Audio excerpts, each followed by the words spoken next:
අයිබෝවන් යාළුවනේ මගේ ආදරණීය යාළුවෝ සිළු දෙනාටම ජයග්‍රාහී සුබ දවසක් වෙන්න කියලා ප්‍රාර්ථනා කරමින් තවත් අලුත් වීඩියෝ එකක් අරගෙන තමයි ඔයාලා අතරට ආවේ. ඉතින් වීඩියෝ එකට යන්න කලින් ඔයාලා මගේ channel එක තාමත් subscribe කරලා නැත්නම් subscribe කරන්න කියලා ආදරණීය මතක් කිරීමක් කරන ගමන්ම අපි යන් යාළුවේ මේ අරන් ආපු වීඩියෝ එක බලන්න.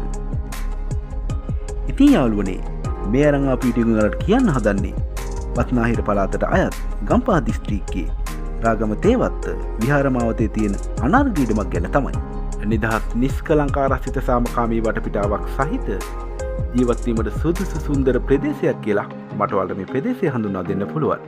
ඉඩම දෙපසින් මාර්ග දෙකක් සහිත මෙම අනර්ග ඉඩම වර්ගස් 27.2කින් පමණ සමන්විත වෙලා තියෙනවා. තවද නිරවුල් ඔප්පු සහ සියලුම නීතිමය ලියකියවිලි මේ බිඩුව සතුව පවතිනවා කියලත් ඔයාලට මතක් කිරීමක් කරනවා.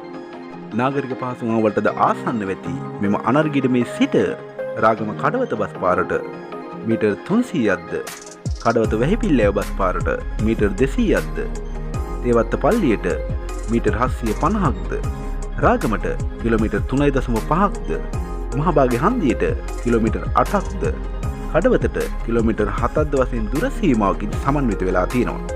ප්‍රසිද්ධ පාසල් සාප්පු සංකීර්ණ සුපිරිවෙල්ද සැල් බැංකු සහ රෝහල් පහසුකම් ඇතුළු සියලු නාගරික සේවාවන් සඳහා ඉතාමත් ඉක්මනින්ම පිවිසීමේ හැකියාවක්ද මේ ඉඩම ඉදලා පවතිනවා.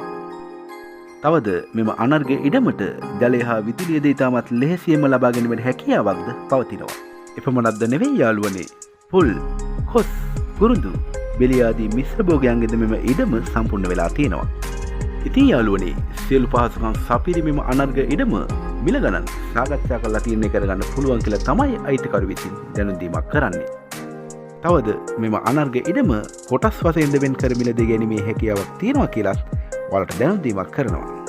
එහෙමනම් යාළුවේ ඔයා මේ අනර්ග ඉඩම මිලදී ගන්නවා නම් තිරේ දිස් වෙන ෆෝන් නම්බරයට කෝල් එකක් දීලා ඔයාට අවශ්‍ය සියලුම විස්තර ලබා ගැනීමේ හැකියාවකුත් පවතිනවා.